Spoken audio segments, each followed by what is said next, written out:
Magandang gabi sa inyong lahat. Kung kayong hindi nanonood, usapan natin yung tungkol dun sa katanungan na bakit kapag nagkaroon tayo ng relasyon sa medika o naging dikit yung sarili natin at bilang tao, naging dikit sa may likha ang sarili nating pagkatao o yung kaluluwa natin, pati yung katawan. Ngunit di naman kapag itong katawan ginagamit natin upang magawa yung lahat ng mga bagay na connection sa may likha o gawain. Halimbawa, fasting, nagpapatibay yung sa relasyon sa may likha. Ano ba yung ginagawa sa fasting? Ang ginagawa doon, hindi ka kakain, hindi ka iniinom. Kailangan mo pagplanuhan kung ilang araw,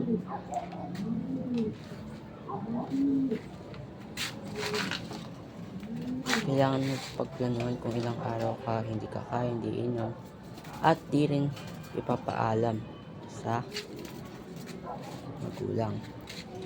Ulitin ko, ang fasting ay hindi kakain, hindi rin iinom, at hindi magpapaalam sa kaano-ano man na tao. Ano ba yung gagawin? Halimbawa, isang araw yung naging plano mo.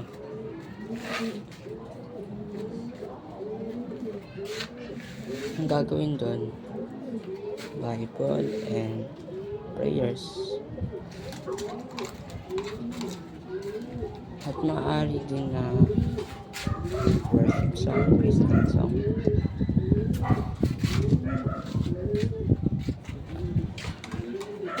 Yun ang fasting.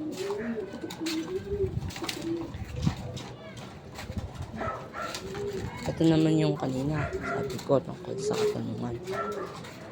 Bakit kapag napalapit tayo sa may likha o napadikit tayo sa may likha o yung katawan natin na may kaluluwa napadikit sa may likha, ay parang nahirapan tayo na manatili o magkaroon pa rin ng pananampalataya sa may likha hanggang sa kamatayan. At yun guys, ito yung paliwanag ko tungkol sa ganun katanungan. Sapagkat ayaw ng kaaway ng may likha na hindi mapahamak ang tao.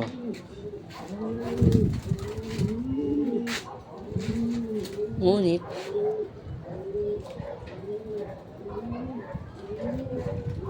kunsunada ng may likha na maligtas ang tao. Ang tinutukoy ko dun yung kaluluwa ng tao. Ang kunsunada o yung gusto ng kaaway ng may likha ay maipahamak ang tao o sangkatauhan. Samantalang ang kagustuhan naman ng may likha ay maligtas ang tao o sangkatauhan. Kaya ganito. Kaya parang mahirap ang nararamdaman. Kaya mahirap ang nararamdaman na natin may pananampalataya sa may likha sapagkat hinahatak ng kaaway ang tao papalayo sa relasyon na magkadikit, magkakahiwalay. So, hihina yung relasyon at maaaring mapunta sa kapamakan ang kaluluwa ng tao o mapunta sa impyerno kapag namatay.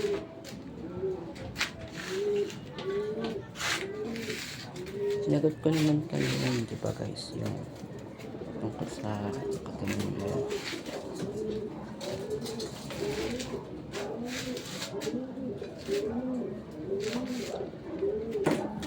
Yeah guys,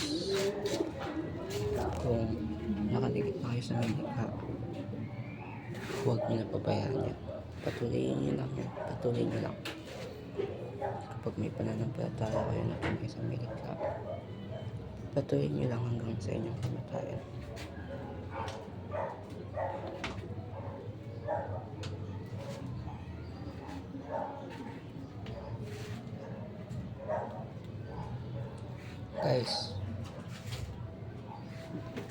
maraming mapapahamak ng tao at marami din naman maliligtas. Ngunit ang katanungan, ano yung mas marami na maliligtas? Yung tunay na may pananampalataya o yung nananampalataya lamang? Ngunit bago ko sagutin yan, yung wala. Ano ba ibig sabihin ng tunay na pananampalataya? Yun ang pananampalataya hanggang sa kamatayan na mismong sumilikha lamang na hindi nakikita yung sinasamba, o yung meron kang pananampalataya sa mismong nilikha na hindi nakikita.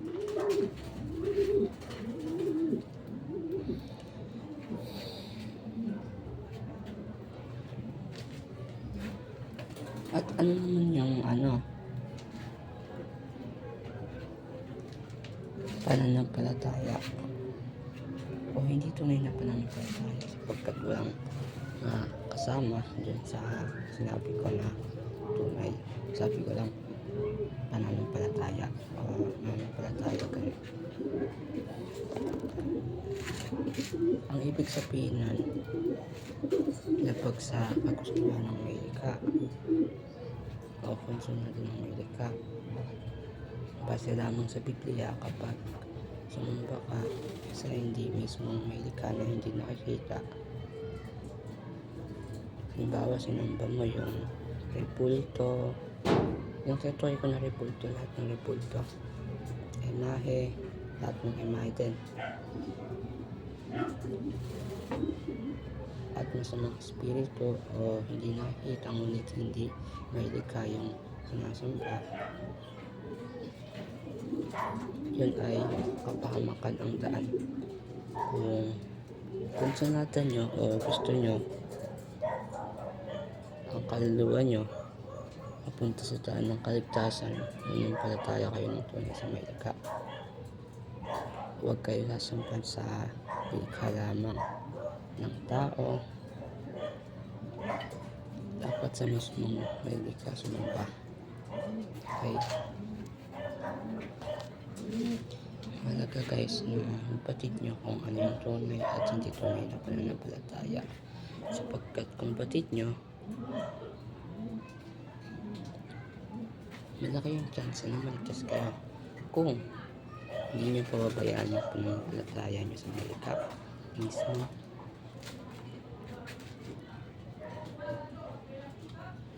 Papahalagaan nyo yung pananampalataya nyo sa may likha, hindi nyo sasayangin, kundi papahalagaan nyo.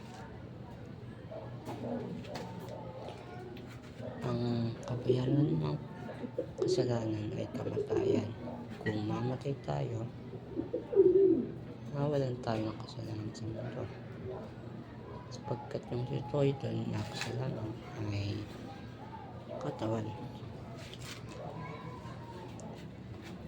At mahalaga na maunawaan yun. Ano yung pinagkaiba ng tunay na pananampalataya sa hindi tunay na pananampalataya? Kung wala kang pananampalataya ngayon sa Biblia, manampalataya ka sa Kanya, sapagkat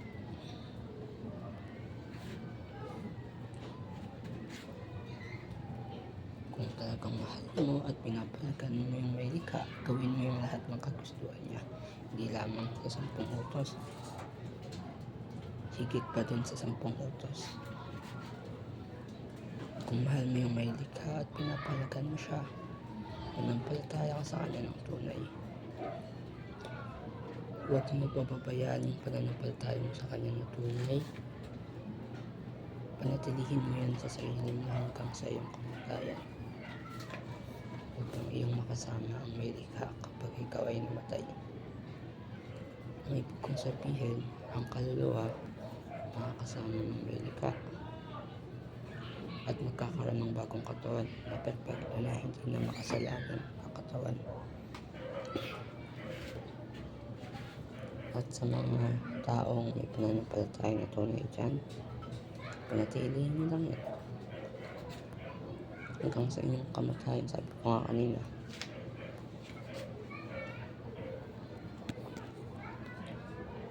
Guys, gawin niyo yung may connection sa may likha. Kung kaya gawin ng ating katawan na may connection sa may likha. Ngunit kung hindi kaya gawin ng katawan natin, magpatuloy pa rin tayo sa pananampalataya na tunay. Pag-usapan naman natin yung tungkol sa pananakop ng Espanyol. May positibo at negatibong epekto yung pananakop ng Espanyol. Ano ba yung positibo? Ang positibo doon, nagkaroon ng Kristyanismo na naging sanhi upang mapatid ng Pilipino na tao ang Biblia. Na Biblia, daan sa kaligtasan, daan sa karunungan, daan din sa kalayaan ng sariling kaluluwa. Bakit ko nasabing kalayaan? Sapagkat ang kalayaan hindi na nakakaramdam ng sobrang hirap o pagpapahirap. Ang ibig kong sabihin, hindi na tulad ng wala pang pananampalataya na sobrang hirap, mas kayang-kaya na sapagkat may pananampalataya na sa may likha na tunay yung pananampalataya. Positibong epekto yun. At negatibong epekto ng pananakop ng Espanyol ay nagkaroon ng Katolisismo o nagdala sila ng maraming rebulto na labag sa kagustuhan ng may likha. Mali yan. Ginamit ng kaaway o ni Satanas na kaaway ng may likha o ng Diyos ang Katolisismo upang manatiling marami ang mapapahamak. Ginamit ng kaaway ang Katolisismo upang manatiling marami ang mapapahamak. Ngunit ang may likha naman gumamit ng Kristyanismo upang bagamat na marami ang mapapahamak, marami din ang maliligtas. Ngunit sa kalumbayan ko na mapatid na mas marami ang mapapahamak kaysa sa maliligtas.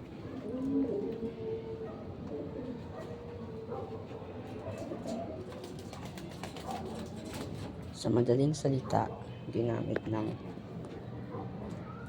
kaaway o ni Satanas ang Katolisismo. Ulitin ko guys, ang Katolisismo ay ginamit ng kaaway o ni Satanas sapagkat yun ay labag sa kagustuhan ng may likha. Ngunit meron din naman na ginamit o dinala ang may likha, Biblia, daan sa kaligtasan, daan sa karunungan, daan din sa kalayaan ng kaluluwa.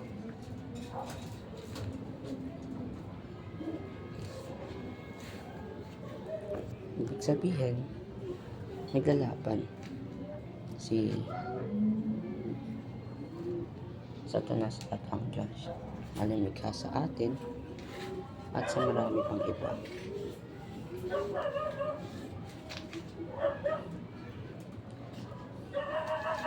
Guys, kung may talento man kayo, gamitin nyo sa maiging paraan. Halimbawa, ang paraan ko ng paggamit sa pagkanta ay pagpuri lamang sa mismong may likha na hindi nakikita. Yun ang dapat gawin. Halimbawa ko lang yan. Kaya pahalagahan natin ang pananampalataya natin sa likha. Huwag natin pababayaan ng tunay natin na pananampalataya sa likha. Amen? Paalam.